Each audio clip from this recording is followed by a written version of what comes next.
సాధనకు స్వాగతం. ముందుగా అందరికీ దసరా నవరాత్రి శుభాకాంక్షలు. శరన్నవరాత్రులు అని మనం పిలుస్తూ ఉంటాం వీటిని. దసరాల్లోకి మనం ప్రవేశించాం. దసరాల్లోకి ప్రవేశించడం అంటే తులామాసం శరదృతువులోకి మనం ఎంటర్ అయినట్లు లెక్క. మాలయపక్షాలు పూర్తి చేసుకుని మనం భాద్రపద మాసం నుంచి ఆశ్వేయుజ మాసంలోకి ప్రవేశించి, అంటే శరదృతువులోకి ప్రవేశించి అక్కడ మనం ప్రకృతి ఆరాధన అనేటటువంటిది చేసుకుంటూ ఉన్నాం.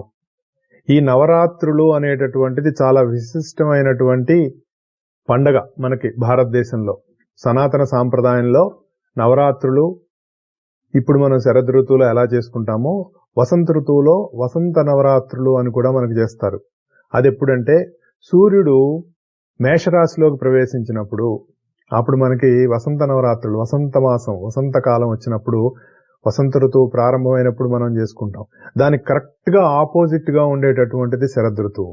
అంటే సూర్యుడు మేషంలో ఉన్నప్పుడు చేసుకునేటటువంటిది వసంత నవరాత్రులు అయితే, సూర్యుడు తులారాశిలోకి ప్రవేశించినప్పుడు చేసుకునేటటువంటిది మనకి ఈ శరన్నవరాత్రులు. అంటే అక్కడ పురుషుడు ఆరాధన వసంత నవరాత్రుల్లో మనం చేసుకుంటే, ఇక్కడ ప్రకృతి ఆరాధన అనేటటువంటిది మనకి శరన్నవరాత్రులుగా మనం చేసుకుంటూ ఉంటాం. ఇక్కడ మనం నవరాత్రులు చేసి 10వ రోజునైనటువంటి దశమి, విజయదశమిగా మనం చేసుకుంటాం. అక్కడ మనం అది కూడా వసంత నవరాత్రులు అయిపోయిన తర్వాత 10వ రోజున దశమి నాడు మరి రాముల వారికి పట్టాభిషేకం, ఇలాంటివన్నీ కూడా మనం చేసుకుంటూ ఉంటాం. ఇవన్నీ కూడా మనకి మన చుట్టూ ఉన్నటువంటి ప్రకృతిలో జరుగుతున్నటువంటి మార్పుల కారణంగా, ప్రకృతిలో సూర్యుడు, చంద్రుడు, భూమి వీటి గమనాల యొక్క ఆధారంగా మనం చేసుకునేటటువంటి ఒకానొక రకరకాలైనటువంటి పండగలు వీటిల్లో. అందులో ఇంకొకటి ఏంటంటే, మనకి అక్కడ మామూలుగా మకర సంక్రాంతి దగ్గర నుంచి ఒక అప్పర్ ఆర్క్ అని, తర్వాత మళ్ళీ కర్కాటక సంక్రమణం దగ్గర నుంచి లోయర్ ఆర్క్ అని ఒక 2 ఆర్క్స్ ఉంటాయి. ఇది ఈ 12 రాసుల యొక్క జోడియాక్ చక్రాన్ని కనుక మనం ఆలోచన చేసుకున్నట్లయితే, సో అలాంటి సమయంలో మనం ఇప్పుడు చీకటి అంటే డార్క్నెస్ పెరిగేటటువంటి సమయంలో మనం ఉన్నాం. అంటే we are going more deeper into darkness. ఎప్పుడైతే మనం ఇలా డార్క్నెస్ లోకి మనం ప్రవేశిస్తూ ఉన్నామో, మనల్ని మన చుట్టూ ఉన్నటువంటి నవ ప్రకృతులు ఏవైతే ఉన్నాయో అవి మనల్ని ఎక్కువగా బంధించడానికి అవకాశం ఉంటుంది. మనం గతంలో మనం చెప్పుకున్నాం, భూమిరాపో అనలో వాయు ఖం మనో బుద్ధిరేవచ అహంకార ఇతీయమ్మే భిన్నా ప్రకృతి రష్టదా అని చెప్తాడు భగవంతుడు భగవద్గీతలో. అంటే పంచభూతాలు ప్లస్ మనస్సు, బుద్ధి, ఇవన్నీ కూడా అహంకారం అనేటటువంటి ఈ 8 తత్వాలతో కూడినటువంటి అష్టప్రకృతులు ఏవైతే ఉన్నాయో మనల్ని బంధించేసి వాటిలో బందీకృతులమై ఉండిపోతాం మనం. ఎప్పుడైతే ఈ ఆవరణలు అన్నీ మనల్ని బంధించినాయో, ఇవన్నీ ప్రకృతికి సంబంధించినవి. వీటిని దాటి పరాప్రకృతి 9వ ఆవరణ, దాని పైన ఉండేటటువంటిది పరతత్వం. ఇది మనం అర్థం చేసుకుంటే మనకి బాగా తెలుస్తుంది. సో ఆ వైపు మనల్ని ప్రయాణం చేసేటప్పుడు ఎప్పుడైతే మనం ప్రకృతి మరి మోర్ డీపర్ ఇంటూ డార్క్నెస్ మనం వెళ్ళిపోతూ ఉన్నామో, అక్కడ మనకి రక్షణ ప్రకృతి నుంచి అవసరం అనేటటువంటిది ఉంటుంది. అంటే జ్ఞానం నుంచి అజ్ఞానంలోకి ప్రవేశించడానికి కావాల్సినటువంటిది, చీకటిలోకి వెళ్ళిపోతున్నప్పుడు మనకు కావాల్సింది వెలుగు. అలాంటి వెలుగుని మనం పొందటం కోసం మనం ఇక్కడ అమ్మవారి ప్రార్థన అనేటటువంటిది ఈ 9 రోజులు ఒక్కొక్క రోజున ఒక్కొక్క అవతారంగా అమ్మవారికి మనం చెప్పుకుంటూ, ఆ 9 రోజులు 9 రకరకాలైనటువంటి మరి నైవేద్యాలను సమర్పిస్తూ, ఆ నైవేద్యాల్లో కూడా ఒక విశిష్టత ఉంటుంది. ఆ నైవేద్యాలను మనం తినటం వల్ల మన శరీరంలో కొన్ని రకాలైనటువంటి రసాయన మార్పులు జరగటం వల్ల మనలో కొన్ని రకాలైనటువంటి యోగాలు జరగడానికి అవకాశం ఉంటుంది అని పెద్దలు ఎంతో వాళ్ళు చేసినటువంటి రీసెర్చ్లో నుంచి ఈ విధమైనటువంటి ఒక విధానాన్ని వాళ్ళు మనకు పెద్దలు అందించారు. ప్రతిదీ మనం కొట్టేసుకొని ముందుకెళ్ళిపోతూ అది వేస్ట్, ఇది వేస్ట్, అది వేస్ట్ అనుకుంటే మనకు దాంట్లో పూర్తిగా మనకి ఉన్నటువంటి తెలియదు. ఇప్పుడు ఏదైనా ఒక విషయం మనం పూర్తిగా మనకు తెలియాలి అంటే ఆ విషయం గురించి కూలంకుషంగా దానికి సంబంధించినటువంటి శాస్త్రం అనండి, అంటే సైన్స్, శాస్త్రం అంటే సైన్స్, దానిని చదివి మనం తెలుసుకోవాలి. లేదండి ఇందులో చెప్పిందే కరెక్ట్, మిగిలినవన్నీ తప్పు అంటే మిగిలిన తప్పని నువ్వు ఎట్లా చెప్తావు? దాని గురించి చదివి, దాని గురించి తెలుసుకొని, దాని గురించి అవగాహన పెంచుకొని నీ జీవితంలోకి దాన్ని నీ అనుభూతిలోకి తెచ్చుకున్నప్పుడు అది రైటా రాంగా అన్నది మనం ఒక నిర్ధారణ చేయగలం. కేవలం మనకి ఏదో ఒక దాని మీద ఉన్నటువంటి అభిమానంతోటో లేదంటే మనం అనుసరిస్తున్నటువంటి ఈ పర్టికులర్ రిలీజియన్ కావచ్చు, లేదంటే సాంప్రదాయాలు కావచ్చు, వాటిని ఒక్కటినే ఆధారం చేసుకుని ఇదే కరెక్ట్ మిగిలినవన్నీ తప్పు అని చెప్తున్నాము అంటే మనం పూర్తి అజ్ఞానంలో ఉన్నట్లు లెక్క. పూర్ణత్వం ఎప్పుడు వస్తుంది? హాఫ్ లో పూర్ణం ఉంటుందా? ఇప్పుడు మనం ఏదో ఒక పని చేస్తున్నామండి, ఈ పని పూర్తి చేయరా అన్నాం. పూర్తి చేయటం అంటే ఏమిటి? To complete it. ఒక సర్కిల్ గీయమన్నారు మీరు, ఓ బోర్డు ఇచ్చి చాక్ పీస్ ఇచ్చి ఒక సర్కిల్ గీయమంటే వాడు చిన్న గీత గీశాడు, లేదంటే అర్ధచంద్రాకృతిలో ఒక సగం గీశాడు. అది పూర్ణం ఎట్లా అవుతుంది? అంటే పూర్తిగా నువ్వు ఎక్కడి నుంచి పాయింట్ మొదలు పెట్టావో తిరిగి మళ్ళీ అక్కడికి పాయింట్ వచ్చినప్పుడు ఆ సర్కిల్ అనేటటువంటిది పూర్తి అవుతుంది. అలా పూర్తి కాలేదు అంటే అది హాఫ్ డన్ అని. అలాగే చెప్తారు, నీకు తెలిసింది నీకు తెలియంది కలిపి పూర్ణ జ్ఞానం అని చెప్పారు. తెలిసిన దానితోటి తెలియని దాన్ని అవగాహన చేసుకుంటూ మనం ముందుకు వెళ్తూ ఉన్నప్పుడు పూర్ణత్వం అనేటటువంటిది వస్తుంది. అలా కాకుండా మనకు తెలిసినటువంటి దాన్ని మిడిమిడి జ్ఞానం అని చెప్తారు మనకి. తెలిసి తెలియకుండా మాట్లాడకరా అని మనకి పెద్దవాళ్ళు చెప్తూ ఉంటారు. ఎందుకంటారు? నీకు తెలిసింది చాలా తక్కువ, తెలియాల్సింది చాలా ఎక్కువ. కాబట్టే ఒక్కొక్కరు ఒక్కొక్క సత్యాన్ని ఒక్కొక్క రకంగా వాళ్ళు తెలుసుకుంటూ ఈ ప్రకృతిలో ఉన్నటువంటి రకరకాలైనటువంటి వాటికి సంబంధించినటువంటి శక్తులు ఎలా పనిచేస్తున్నాయి, ఆ శక్తుల ఆధారంగా ప్రపంచం ఎలా నడుస్తుంది, వీటన్నిటికీ మూలమైనటువంటి తత్వం ఏది ఉంది, ఇవన్నీ వాళ్ళు ఎప్పుడైతే తెలుసుకున్నారో ఆ తెలుసుకున్నప్పుడు ఏం చేస్తున్నారు వాళ్ళు? దానికి సంబంధించినటువంటి జ్ఞానాన్ని తర్వాత తరాలకు అందించడం కోసం రకరకాలుగా వాటిని మనం చెప్పుకుంటూ వెళ్ళారు. దాంట్లోంచే కాపీలు చేసుకుంటూ దాంట్లోంచి ఒక విషయాన్ని తీసుకొని దాని మీదే మనం ఒక రకంగా ఒక భావాన్ని లేదంటే ఒక మతాన్ని ఒక సిద్ధాంతాన్ని మనం డెవలప్ చేసుకుంటూ దాంతో అర్థాంతం చేసుకుంటూ ఇదే వేదాంతం అని మనం మాట్లాడుకుంటూ ఉన్నాం. కానీ నీకు పూర్తిగా దాని గురించిన వివరం తెలుసా లేదా అని అనుకున్నప్పుడే, అది మనం దేని గురించైనా ప్రచారం చేస్తున్నా ప్రవచనం చేస్తున్నా ఏదైనా మనం చేస్తున్నప్పుడు దాని గురించి అవగాహన. అందుకే మనం ఒప్పుకోవాలి, బాబు నాకు తెలిసింది ఇంతవరకే, దాని గురించి నేను మాట్లాడుతున్నా, తెలియంది ఎంతో ఉంది అనే భావం మనలో గనక ఉన్నట్లయితే మనం చెప్పేది ఇదే కరెక్ట్, ఇంతకు మించింది లేదు అనేటటువంటి అజ్ఞానంతో కూడినటువంటి మాటలు మనం మాట్లాడం. కానీ నిజానికి మనం మాట్లాడేవన్నీ అలాగే ఉంటాయి. సో అటువంటి అజ్ఞానాన్ని తొలగించుకోవటానికి మనల్ని బంధించినటువంటి అష్ట ప్రకృతులు దానిపైనటువంటి నవావరణతో కూడినటువంటి ఆ ప్రకృతి తత్వాన్ని మనం అర్థం చేసుకుని ఆ ప్రకృతిలో ఉన్నటువంటి తత్వాన్ని మనం పూర్తిగా అవగాహన చేసుకుని దానితో పాటుగా మనం ప్రయాణం చేయటానికి కావాల్సినటువంటి సాధన ఏర్పాటు చేసుకుంటూ దానికి సందర్భంలోనే రకరకాలైనటువంటి దేవతాకృతులను మనకిస్తూ వాటికి సంబంధించినటువంటి అలంకారాలు ఆ ప్రకృతి తత్వానికి మనం చేసుకుంటూ ఈ దసరా నవరాత్రులు అనేటటువంటివి జరుపుకోవటం అనేటటువంటిది ఒక విశిష్టతతో కూడుకున్నటువంటిది. ఎందుకు ప్రకృతి ఆరాధన చేస్తారు అంటే, ఇప్పుడు మనల్ని బంధించేటటువంటిది మేజర్గా ప్రకృతి మనల్ని బంధిస్తుంది. ఎందుకంటే మనం మన నిజస్వరూపాన్ని మనం మర్చిపోయాం. మనం మన నిజస్వరూపాన్ని తెలుసుకోవాలి అంటే మనం ఎవరం?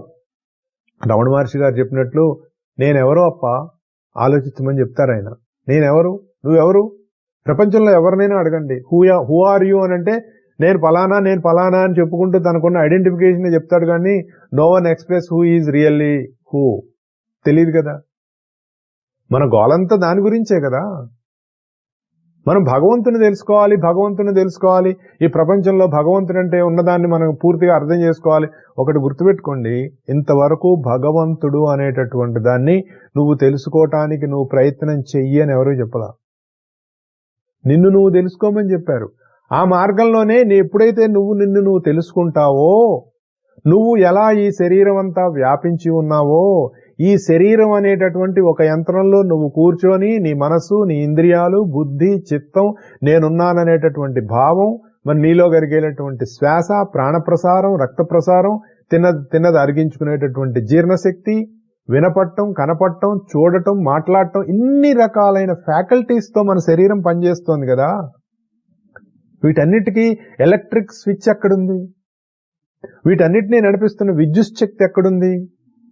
దానిని మనం అర్థం చేసుకోవటానికి ఇవన్నీ మనకి ఒక మార్గాలుగా మనకిచ్చారు. అమ్మవారికి మేము బ్రహ్మాండంగా చేసేసాం, ఇవాళ పులిహార పెట్టేసాం, నేను చక్కెర పొంగల్ పెట్టాం, రేపు దద్దోజనం పెట్టేస్తాం, మా ఇంటికి ఇంతమంది వచ్చారు, మా ఇంటికి అంతమంది వచ్చారు, మేమందరం కలిసేసి ఒక 10 సార్లు లలితా సహస్రనామం చదివాం. లలితా సహస్రనామం చదివామమ్మా, లలితా అమ్మవారు అక్కడికి వచ్చినట్టు నీకు తెలిసిందా? అది మనం అప్పుడైనా ఆలోచించామా? అసలు అన్నిటికంటే ముఖ్యం అండి, నేను చాలా సందర్భాల్లో చూస్తాను.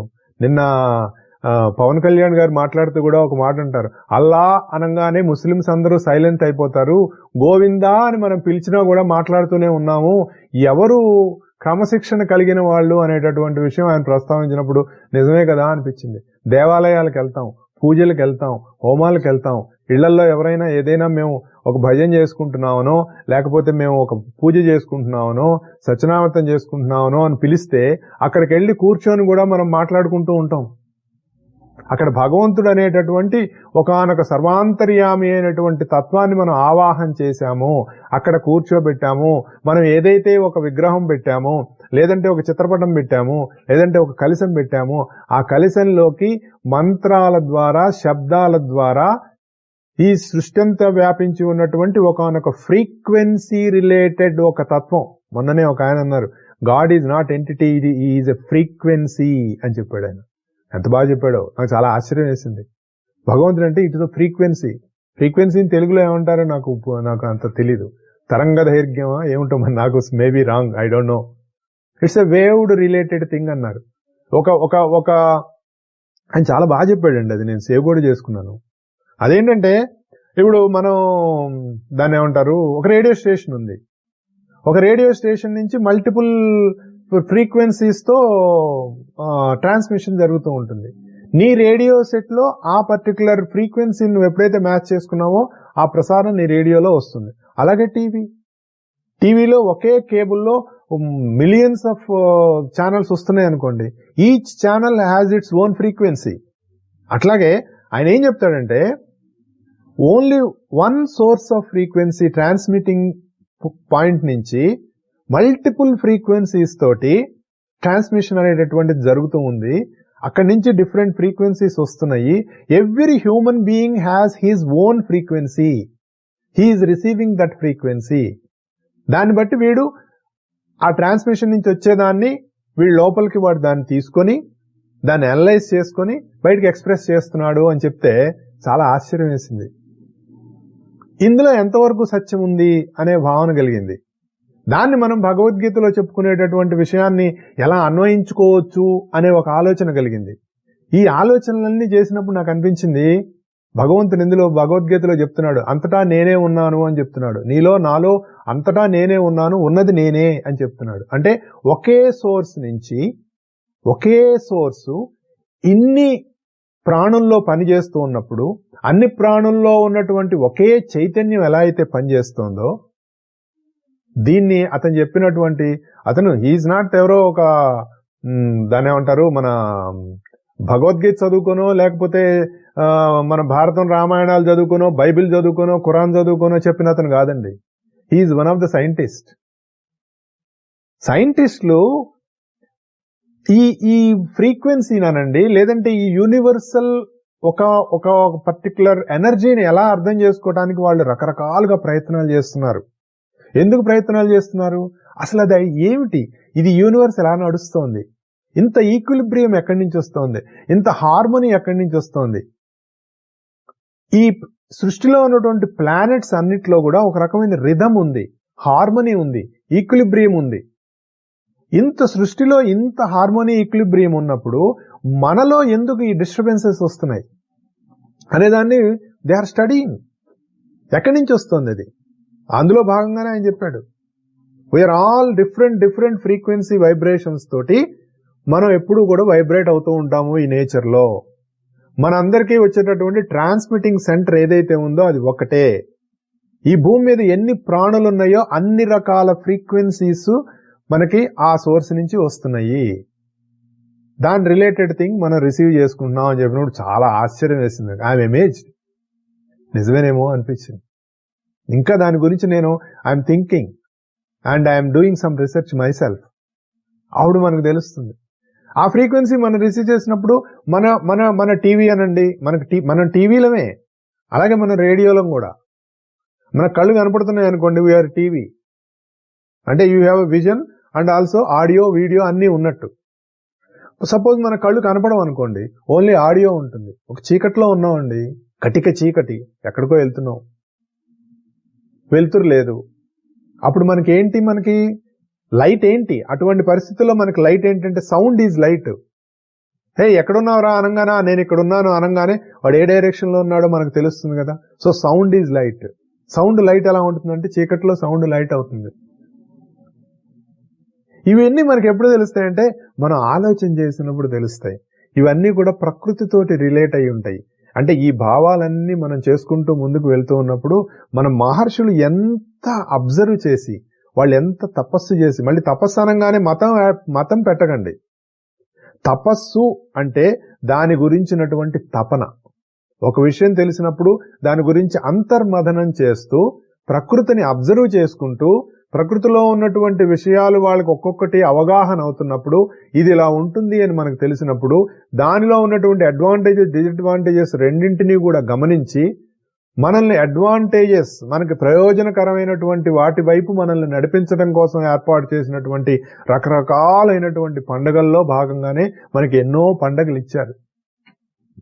ఏమంటే హిందూ ధర్మంలో, సనాతన ధర్మంలో ప్రతి నెల పండుగలు ఉన్నాయి. ప్రతి నెల ఈ విధంగా ఉండటం, ఆ పండుగలకు సెలవులు ఇస్తున్నారు, లేదంటే ఈ గోళ్ళన్నీ ఏంటి, రకరకాలుగా మనం మాట్లాడుకుంటున్నాం. కానీ అందులో ఉన్న సిగ్నిఫికెన్స్ మనం అర్థమైతే అవి మనిషిని నడిపించడానికి ఏ రకంగా ఉపయోగపడతాయి అన్నది మనకు అప్పుడు తెలుస్తుంది. లేకపోతే అవన్నీ ఊరికే గోలగానే కనపడుతుంది. ఆ గోల నుంచి మనం బయటపడాలి అంటే మనం ప్రస్తుతం సమాజంలో మతం అనేటటువంటిది పూర్తిగా మనిషికి అర్థం కాకుండా అర్థం కాని దాని గురించి కొట్టుకుంటున్నాడు. అర్థం చేసుకోవటానికి ప్రయత్నం చేయకుండా తనకు తెలిసినటువంటి మిడిమిడి జ్ఞానంతో కొట్టుకుంటున్నారు. రకరకాలుగా కొట్టుకుంటున్నారు ప్రపంచం అంతా. గతంలో కూడా ఎప్పుడో ఒకసారి చెప్పినట్టు గుర్తు నాకు. ఒక మూల 4 కర్రలు పెట్టున్నాయి. ఒక్కొక్క కర్ర మీద ఒక దాని మీద హిందూ అని రాసింది, ఒక దాని మీద ముస్లిం అని రాసింది, ఒక దాని మీద క్రిస్టియన్ అని రాసింది, ఒక దాని మీద సిక్ అని రాసింది, ఇంకో దాని మీద ఇంకోటి, అలా 4 కర్రలు ఉన్నాయి. ఏ కర్రతో ఎవరిని కొట్టినా దెబ్బ తగులుతోందిట. అదేంటి? మా మతం గొప్పది కదా, అలాంటప్పుడు మా మతం కర్రతో కొడితే దెబ్బ తగలకూడదు కదా. అలా అనుకునే అవతల వాడు మా మతం గొప్పదా అని వాడి కర్రతో ఇంకోటి కొడుతున్నాడు. ఎవరు ఏ కర్రతో కొట్టినా దెబ్బలు తగులుతూనే ఉన్నాయట. అంటే దాని అర్థం ఏంటి? It's a Kinder garden stage లో ఉన్నదని గుర్తుపెట్టుకోవాలి. ధర్మం అనేటటువంటిది హైయెస్ట్ లెవెల్లో ఉంటే మతం అనేటటువంటిది లోయెస్ట్ లెవెల్లో ఉంది. ఈ డిఫరెన్స్ మనం అర్థం చేసుకుంటే మనం ఏ వైపు వెళ్ళాలి అని మనకు తెలుస్తుంది. దాన్ని మనం పక్కన పట్టేసి ఇదే కరెక్టు, ఇదే నేను మిగిలిన దాని గురించి నేను ఆలోచించను, నేను చెప్పిందే రైటు అని మాట్లాడుతున్నారంటే మనం ఎంత కటిక చీకట్లో ఉన్నామో మనం అర్థం చేసుకోవాలి. కటిక చీకట్లో ఉన్నామని కూడా తెలియటం లేదు మనకి. దానికోసమే మన సాధన అంతా.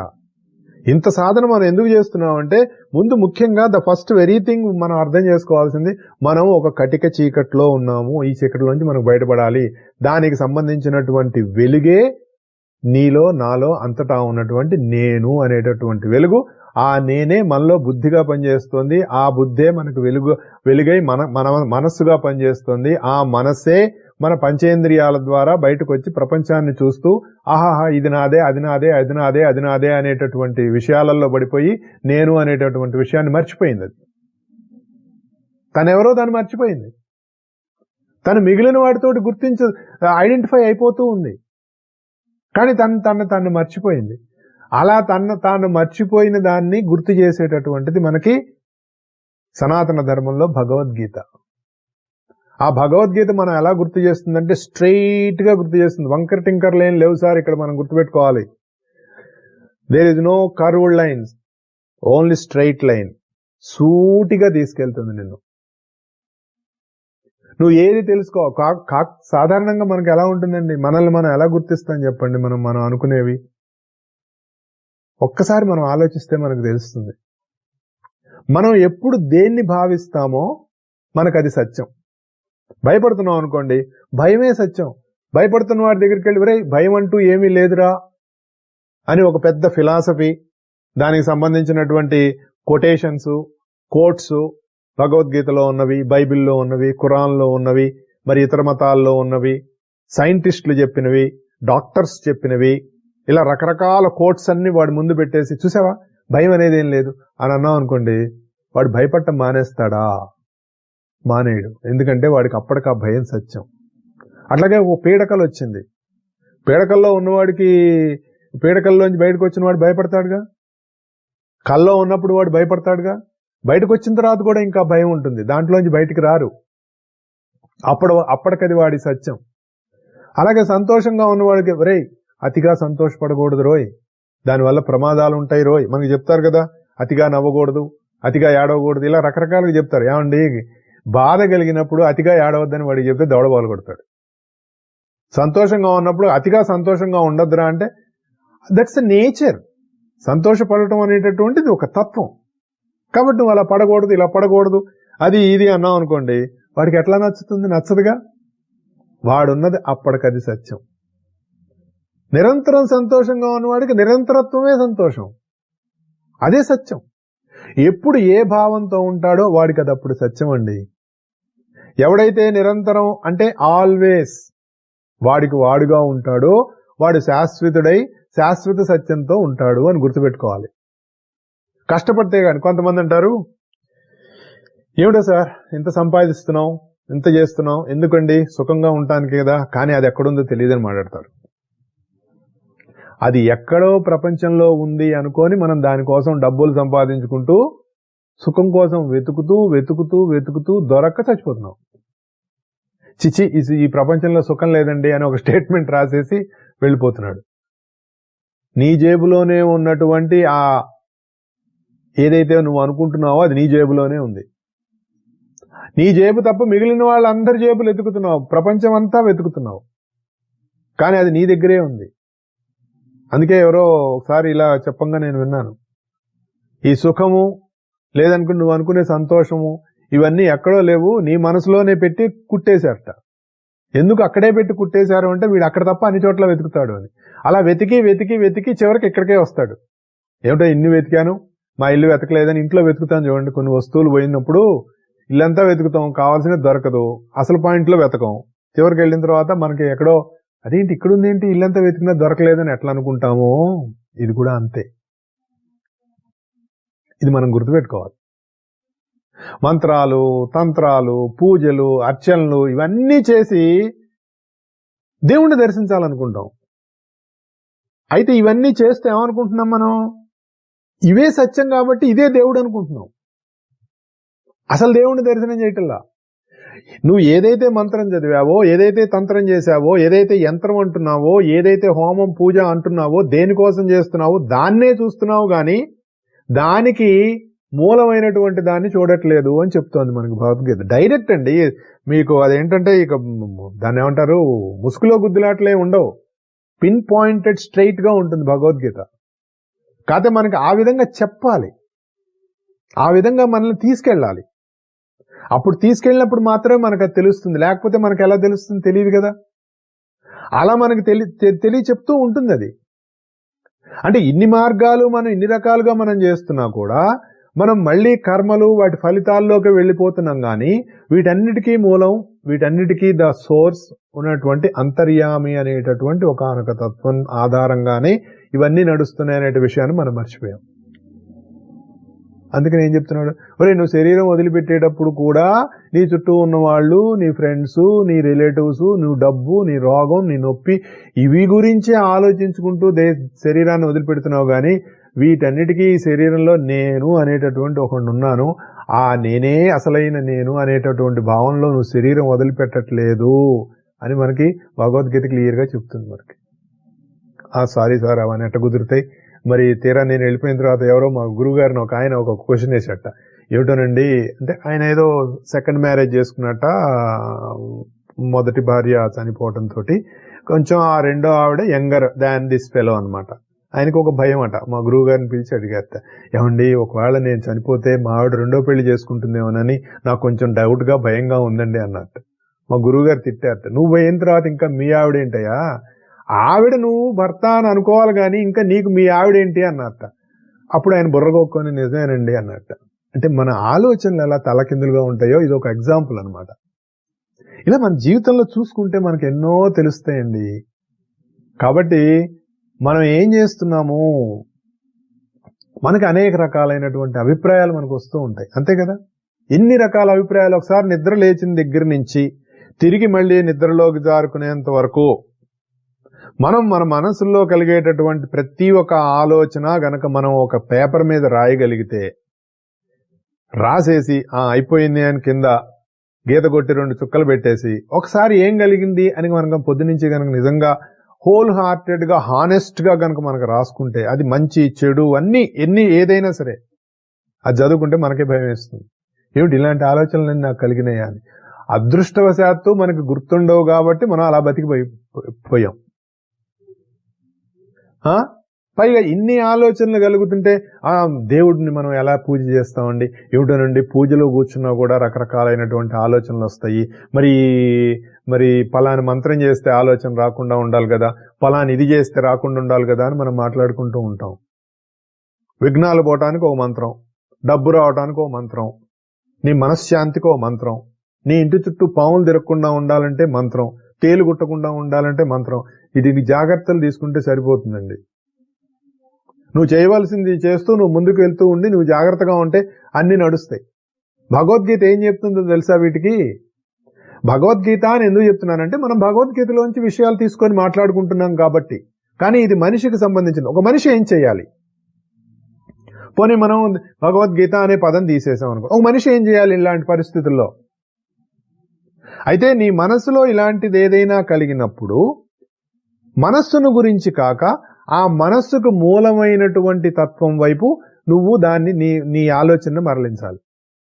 అంటే వచ్చిన అభిప్రాయం అన్నీ కూడా నాలో ఉన్నటువంటి ఒకానొక మూలతత్వం నుంచే ఈ అభిప్రాయాలు వస్తున్నాయి. నేను చేసే పనికి ఒక విఘ్నం వచ్చింది అంటే ఈ విఘ్నం కూడా అదే. అప్పుడేమవుతుంది? నువ్వు ఉండక నీ మూలతత్వం ఉంటావు, అసలైన నేను ఉంటాడు. నీ మనసులో ఉన్నటువంటి నేనుగాక మూలమైనటువంటి నేను ఉంటాడు. అంటే you are touching the source always, the centre. Instead of you are roaming in the circumference, you are touching the centre. Centre and circumference మనం చాలాసార్లు చెప్పుకున్నాం దీని గురించి. అట్లాగే మనం కొన్ని నిర్ణయాలు చేస్తూ ఉంటాం. మనం ఆ నిర్ణయాలు కూడా ఈవెన్ ధర్మాధర్మ విషయంలో కూడానండి, ఇది ధర్మం ఇది అధర్మం అని మనం నిర్ణయం చేసినప్పుడు మన చుట్టూ మనకు ఉన్నటువంటి డేటా ఆధారంగా మనం అటువంటి నిర్ణయాలు చేస్తాం. ఆ నిర్ణయాల నుంచి వచ్చేటటువంటి దాన్ని ఇదే కరెక్ట్ అని మనం ఒక డెసిషన్లోకి మనం వెళ్ళిపోతూ ఉంటాం. ఇవన్నీ కూడా నీలోంచి కలిగేటటువంటి మూలంలోంచి వచ్చేటటువంటి భావాలను నువ్వు ఎప్పుడు ఆల్వేస్ నీలో ఆ సెంటర్ పాయింట్లోకి నువ్వు ఎప్పుడైతే నిలబడి ఉంటావో అప్పుడు నువ్వు సెంటర్ తోటే సంబంధం పెట్టుకొని ఉంటావు. సర్కంఫరెన్స్ లో నువ్వు తిరిగినా you are always in touch with the centre. అప్పుడు నువ్వు కూడా ఆ అంతర్యామితోటి లింకప్ అయి ఉంటావు. అప్పుడు నువ్వు నీ స్వస్వరూపంతో ఉంటావు అనేటటువంటిది మనకు పెద్దలు ఇచ్చినటువంటి విషయం. ఇందాక మనకి కలిగినటువంటి రకరకాలైనటువంటి భావాలు, వాటిల్లో కలిగేటటువంటి ఆలోచనలు, దాని ద్వారా మనం కొన్ని విచక్షణతో అది ధర్మాధర్మాలు ఇలా రకరకాలైనటువంటి నిర్ణయాలు ఇవన్నీ మనం చేస్తూ ఉంటామని చెప్పుకున్నాం కదా. అంటే వితౌట్ ప్రీవియస్ ఇన్ఫర్మేషన్, గతంలో మనకి దానికి సంబంధించినటువంటి ఇన్ఫర్మేషన్ లేదనుకోండి, లేకపోతే మన నిర్ణయం తీసుకోవడం చాలా కష్టం అవుతుంది. మనం దాని నిర్ణయం చేయలేం. నేను నిన్న ఒక ఆయనతో మాట్లాడా. ఏదో ఈ ఆర్టిఫిషియల్ ఇంటెలిజెన్స్ అని దాని గురించి దీని గురించి మాట్లాడుతూ ఉంటే ఆయన ఒక మాట చెప్పారు. ఏమండి ఇది ఆర్టిఫిషియల్ ఇంటెలిజెన్స్ వల్ల మరి ఉద్యోగాలన్నీ పోతాయి అంటున్నారు. ఇలా ఉద్యోగాలు పోవటం వల్ల మరి ఉద్యోగాలు పోయినాయి అంటే ఎర్నింగ్ కెపాసిటీ తగ్గిపోతుంది. ఎర్నింగ్ కెపాసిటీ లేకపోతే స్పెండింగ్ కెపాసిటీ కూడా తగ్గిపోతుంది. మరి ఎప్పుడైతే స్పెండింగ్ కెపాసిటీ అనేటటువంటిది లేదో అది మార్కెట్ మీద దాని ఎఫెక్ట్ అవుతుంది. మార్కెట్ మీద ఎప్పుడైతే ఎఫెక్ట్ అవుతుందో మొత్తం కొలాప్స్ అయిపోతుంది. ఇళ్లు కొనేవాడు ఉండదు, హౌసింగ్ మార్కెట్ కొలాప్స్ అవుతుంది.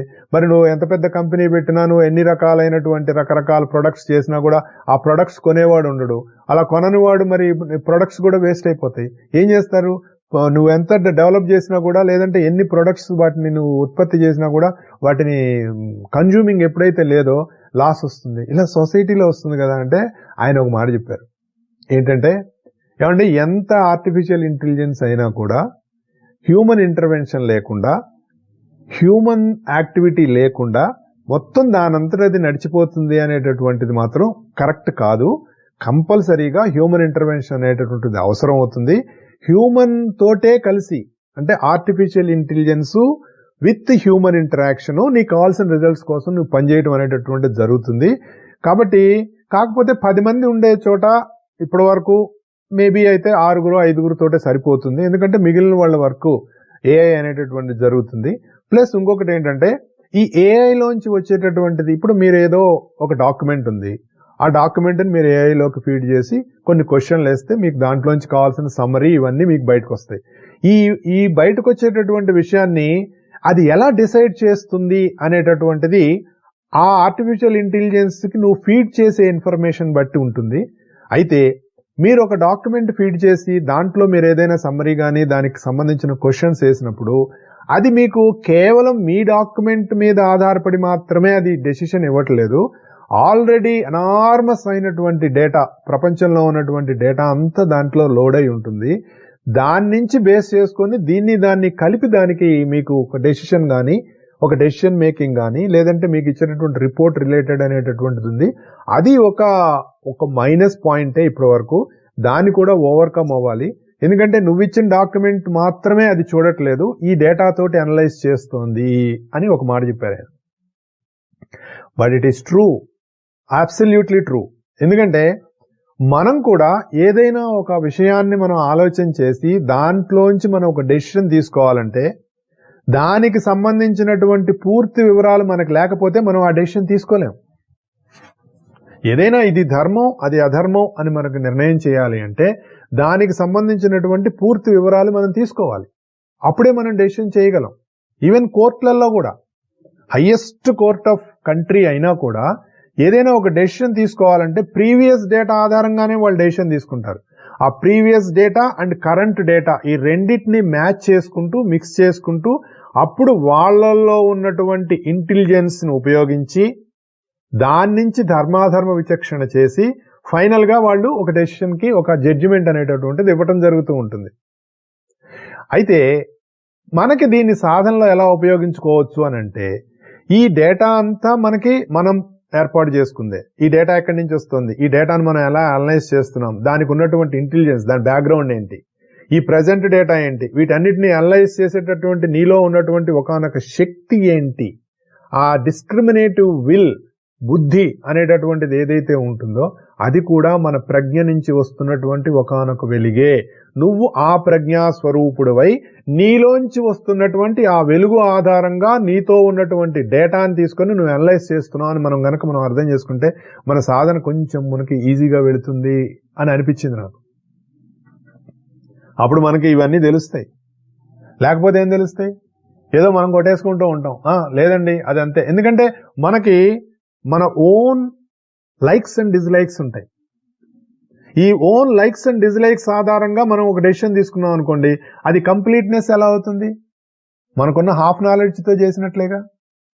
హాఫ్ నాలెడ్జ్ కాకుండా కంప్లీట్ నాలెడ్జ్ తోటి మనం చేయాలి అంటే, ఆ కంప్లీట్నెస్ మనకి రావాలి అంటే you need the full information. ఈ ఫుల్ ఇన్ఫర్మేషన్ మనకి ఎప్పుడు వస్తుంది?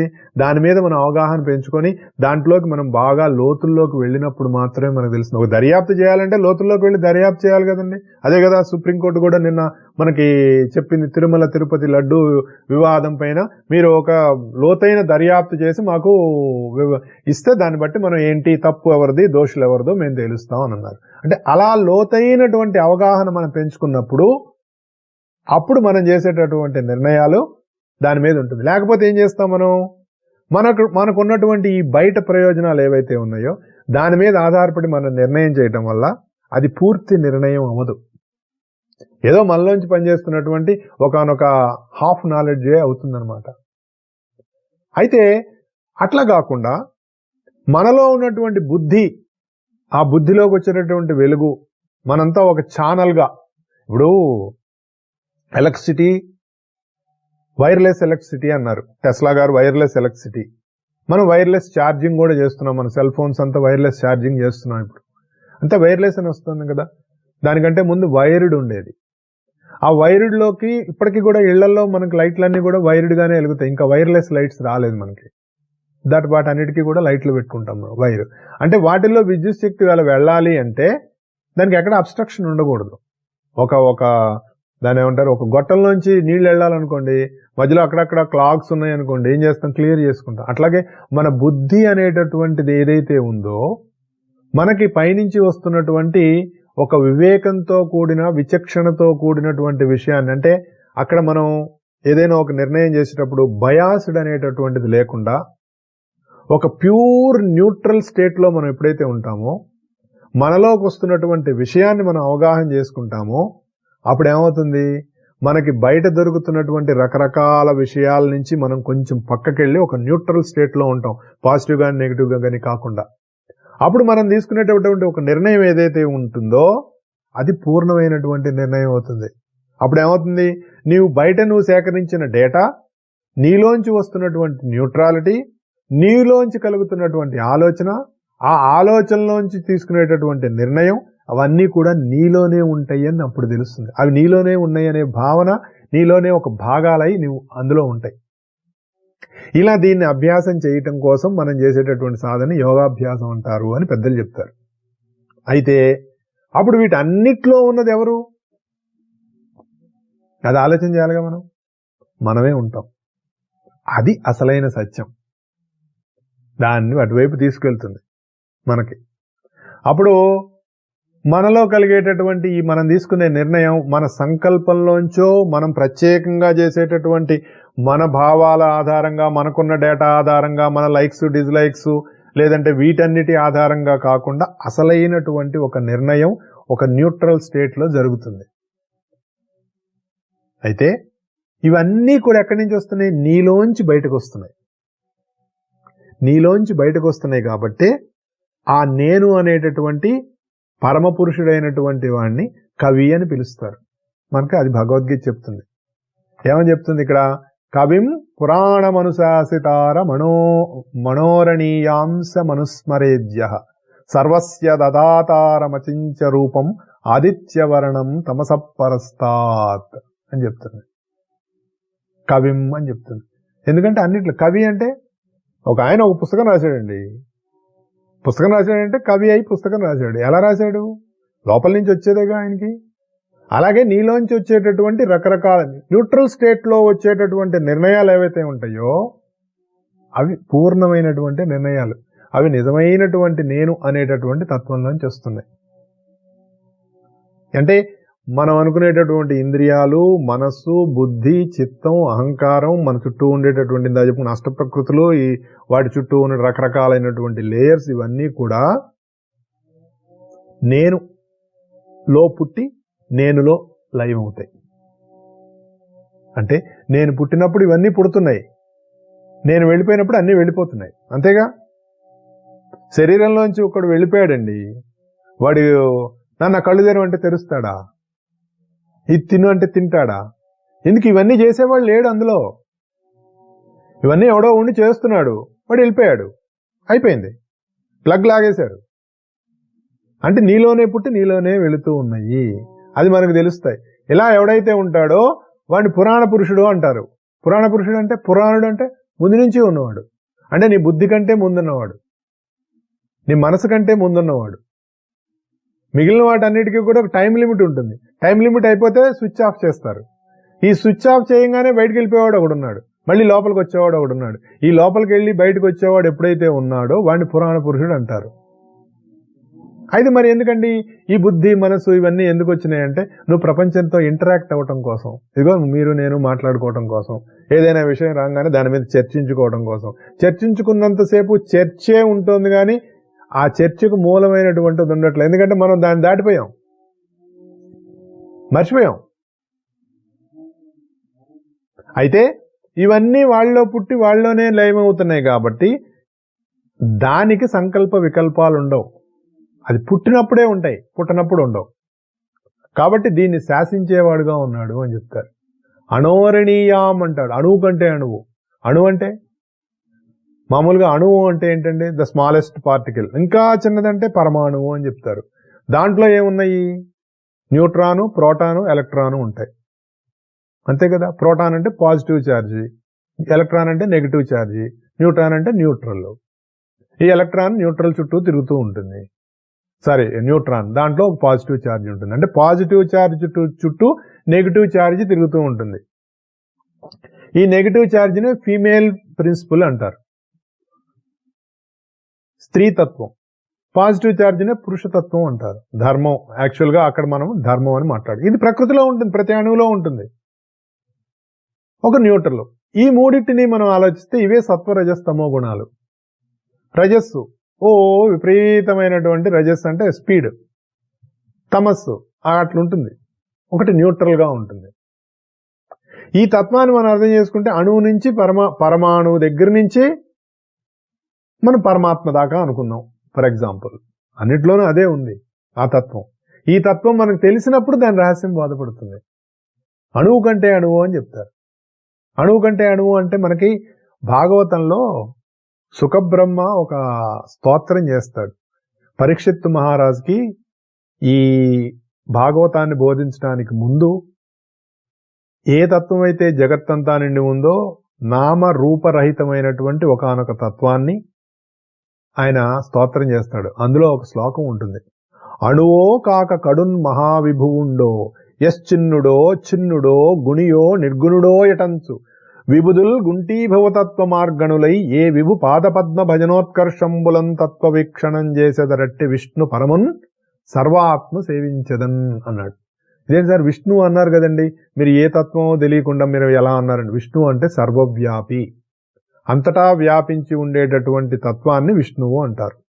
సర్వాత్మ సేవించదన్. సర్వాత్మ అంటే సర్వములయందు సర్వజీవులయందు అన్ని అణువులయందు ఉన్నటువంటి చైతన్య స్వరూపుడైనటువంటి ఆత్మస్వరూపుడైనటువంటి తత్వము అని అర్థం. అణువో కాక కడున్ మహావిభువుడో అంటే అత్యంత సూక్ష్మమైన స్వరూపుడా లేదా విశ్వమంతా వ్యాపించి ఉన్నవాడా అంటే క్వాంటమ్ టు కాస్మోస్. చిన్నుడో పరిచ్ఛిన్నుడో అంటే వాడిని విడదీయచ్చా? విడదీయగలమా? విడదీయలేమా? గుణుడా నిర్గుణుడా? వాడి గుణాలున్నాయా? గుణాలు లేవా? ఎలా చెప్తాం అని రకరకాలుగా పండితులట టైం వేస్ట్ చేసుకుంటూ చర్చ చేస్తారటండి. అది ఆయన చెప్పేది. భగవంతుడు అనేటటువంటి తత్వము అత్యంత చిన్నమైనటువంటి అణుస్వరూపుడా లేకపోతే జగత్తంతా వ్యాపించినటువంటి సర్వవ్యాపి విశ్వవ్యాప్తుడైనటువంటి వాడా? వాడిని ముక్కలుగా విడదీయచ్చా లేదా విడదీయలేమా? వాడి గుణాలున్నాయా వాడి గుణాలు లేవా అని ఈ రకంగా టైం వేస్ట్ చేసుకుంటూ రకరకాలుగా చర్చించుకుంటారట. చర్చించుకొని చివరికి దాని గురించి అర్థం కాక వాడికి శరణు వేడతారటండి. ఎవరికి? ఈ సర్వవ్యాపకుడు సర్వోత్కృష్టుడు సర్వాత్మకుడు అయినటువంటి ఆ పరాత్పరుడికి దండం పెట్టి ఊరుకుంటారట. అంటే ఏంటి? ఎందుకు చేస్తారు అట్లా? అర్థం కాక. అంటే ఎంత తెలిసిన వాడికైనా కూడా అర్థం కానటువంటి తత్వము. ఎందుకంటే దాన్ని అర్థం చేసుకోవడానికి ప్రయత్నం చేస్తే అర్థం అవ్వదు అది. ఎందుకంటే నువ్వు you are part of it. A part cannot comprehend whole అన్నారు. మొత్తాన్ని ఒక పార్ట్ కాంప్రహెండ్ చేయలేదు. ఆయనే మళ్ళీ ఇంకొకటి చెప్తాడు. పూర్ణుడయ్యును మహాభూత పంచక యోగమున మేలులను పురములను సృజించి పురములలో నుండి పురుషభావంబున దీపించునెవ్వడు ధీరవృత్తి. పంచభూతములను 11 ఇంద్రియముల ప్రకాశింపించి భూరి మహిమ షోడశాత్మకుడన శోభిల్లు జీవత్వనృత్త వినోదంబు నెరపుచుండు. అట్టి భగవంతుండు అవ్యయుండు అచ్యుతుండు మానసోదిత వాక్పుష్పమాలికలను మంజు నవరస మకరంద మహిమలుట్ట సృష్ట ఉద్భావలీల జయుగాత అని అద్భుతమైనటువంటి స్తోత్రం చేస్తాడు. ఎవరు ఇదంతా? పూర్ణుడే. అంటే హీఈస్ కంప్లీట్. అలాంటి ఆయన 5 భూతాలు పంచభూతాలు అనేటటువంటి వాటిని సృష్టించి వాటితో కలిపి శరీరాలు అనేటటువంటి బొమ్మలు చేసి అందులో కూర్చొని మళ్ళీ ఈ పంచభూతాలు వాటికి సంబంధించినటువంటి ఇంద్రియాలు వీటన్నిటితోటి రకరకాలుగా చేసి ఈ బొమ్మను చేసి అందులో కూర్చోబెట్టి ఆడుకుంటున్నట్టండి. అది దాని అర్థం. ఆయన అవ్యయుడట, అచ్యుతుడట. అచ్యుతుడు అంటే యూ కెనాట్ తీసేయలేము. నవరసాలు ఊరేటటువంటి తేనెల జాతి నా మనసు నుంచి పుట్టినటువంటి వాక్కులు పుష్పమాలికలు అంటే వాక్ పుష్పాలతోటి ఆ భగవంతుడిని అర్చిస్తాను అని అంటున్నాడు. ఆయన ఎక్కడున్నాడు? ఈలోనే ఉన్నాడు. ఈ తీసుకెళ్ళి ఆఖరికి ఏం చూపిస్తుంది అంటే అక్కడికి వెళ్ళిన తర్వాత నీ ఫోటోనే చూపిస్తుంది. భగవంతుడు ఎవరని విపరీతమైన సాధనలు చేసేసి ఆత్మజ్ఞానం కలిగిన తర్వాత ఏంటి సార్ ఇప్పుడు చూపించండి సార్ నాకు భగవంతుడు అంటే ఏం లేదు, జేబులోంచి ఫోటో తీసి చూపిస్తారు. ఇదేంటి సార్ ఇది నా ఫోటో కదా? పిచ్చోడా నువ్వేరా, అది నువ్వు మర్చిపోయావు.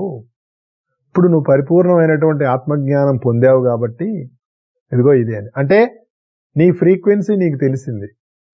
ఆ పర్టికులర్ పాయింట్ ఆఫ్ ట్రాన్స్మిటింగ్ లో వచ్చేటటువంటి ఫ్రీక్వెన్సీ ఒకే ట్రాన్స్మిటింగ్ పోల్ నుంచి వస్తున్న ఫ్రీక్వెన్సీ నీలో నీకు ఉన్నటువంటి ఫ్రీక్వెన్సీ తోటి ఈ ఫ్రీక్వెన్సీ మ్యాచింగ్ బై నువ్వు ఆ ఫ్రీక్వెన్సీ ట్రాన్స్మిట్ పోల్ అయిపోయావు. నువ్వు అప్పుడు నీకంటూ ప్రత్యేకంగా ఒక రిసీవింగ్ పాయింట్ ఏం లేదు. You are merged with that. అక్కడికి మనం వెళ్ళినప్పుడు అప్పుడు తెలుస్తుందండి మనకి మన సాధన ఏంటి, మనం ఏం చేస్తున్నాము అవన్నీ అప్పుడు తెలుస్తాయి. దానికి గురించి మనకి ఎంత అర్థం చేసుకొని దాంట్లోకి మనం ఎంత వెళుతూ ఉంటే అంత తెలుస్తూ ఉంటుంది. ప్రతి అణువులో ఉన్నాడని చెప్పారు కదా. ఇప్పుడు విమానం వెళ్తుంది, విమానంలో ఆకాశంలో ఎన్నో వేల అడుగుల ఎత్తులో వెళ్తుంది. అన్ని వేల అడుగుల ఎత్తులో వెళ్తున్నటువంటి విమానంలో కూర్చొని చర్చించుకొని కొంతమందితో ఓ నిర్ణయాలు తీసుకున్నారట. ఆ నిర్ణయాలు దేని మీద ఆధారపడి ఉంటాయి అన్నది ప్రశ్న. అంతే కదా. విమానం కావచ్చు, రైలు కావచ్చు, ఏదైనా కావచ్చు. దేని మీద ఆధారపడి ఉంటాయి? ఆ విమానం యొక్క భవిష్యత్తు మీద ఆధారపడి ఉంటాయట. అంతే కదా.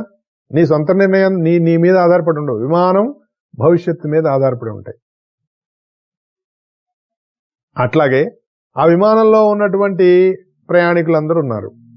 వాళ్ళ దేహాల్లో అన్ని అణువులు ఉన్నాయి. విమానం వేగంగా వెళ్తోంది. మరి ఆ అణువులు, అందులో ఉన్న పరమాణువులు కూడా అదే వేగంతో వెళుతున్నాయా? ఎస్, వెళ్తున్నాయి. వస్తువులు ఉన్నాయి, వస్తువుల్లో ఉన్న అణువుల్లో కూడా అదే వేగంతో వెళుతున్నాయి. అంటే ఈ పరమ పురుషుడైనటువంటి సూక్ష్మాతి సూక్ష్మమైనటువంటి తత్వం ఏదైతే ఉందో అణువుల్లో కాకుండా పరమాణువుల్లో కూడా అదే ఉంది కాబట్టి సూక్ష్మాతి సూక్ష్మం కాబట్టి అణోరణీయాన్ మహతో అన్నారు. కింద నుంచి పైదాకా క్వాంటమ్ టు కాస్మోస్ అదే ఉందండి. అందులో మనం ఉన్నాం. ఆ చైతన్యంలో భాగంగా మనం ఈ చైతన్యంలో ఉన్నాం అని మనం గుర్తుపెట్టుకొని దానిని మనం ఆలోచించుకుంటూ గనక ఉంటే మనం ఎక్కడున్నాం అన్నది మనకు తెలుస్తూ ఉంటుంది. అప్పుడు మనం చేయవలసినటువంటి కర్తవ్యాలు, మనం పడుతున్నటువంటి ఈ ప్రతిదానికి రకరకాలైనటువంటి మన ఈ ఆలోచనలు ప్లస్ మైనస్లు ఉంటాయి కదా, వాటన్నిటి నుంచి మనం బయటపడుతూ ఉంటాం. కాబట్టి అలా మనల్ని ముందుకు నడిపి అలా మనం చేసేటటువంటి రకరకాలైనటువంటి కార్యక్రమాలన్నింటిలో ఉన్నటువంటి సూక్ష్మాతి సూక్ష్మమైనటువంటి తత్వంలోకి మనం ప్రవేశించడానికి చెప్పుకునేటటువంటి అనేక విషయాల్లో ఈ అక్షర పరబ్రహ్మతత్వంలో పరబ్రహ్మ యోగంలో చెప్పినటువంటి విషయాలు మనకి. సో ఏ భావం కలిగినా ఆ భావంలో నన్నే స్మరించు అనేటటువంటిది ఒక ఎక్సర్సైజ్, అది ఒక ప్రాక్టీస్, అది ఒక సాధన. ఆ శోధన మనం చేస్తూ ఉంటే మన సాధన నుంచి మనం శోధనలోకి వెళ్ళి ఆ శోధన నుంచి మనం మెల్లిగా ముందుకు వెళ్ళటానికి మనకి ఇవి అలా ఉపయోగపడుతుంది. అలా మనం సాధన చేస్తూ ముందుకు వెళ్తూ ఆరోగ్యంగా, ఆనందంగా, సంతోషంగా, సుఖంగా ఉండాలని, ఈ సాధన కొనసాగాలని, ఈ దుర్గా పూజలు అలా ఉపయోగించుకోవాలని మనసా వాచా కర్మణ కోరుకుంటూ ఈ వారానికి సెలవు తీసుకుంటున్నాను. వచ్చే వారం కలుద్దాం. జై గురుదేవ్.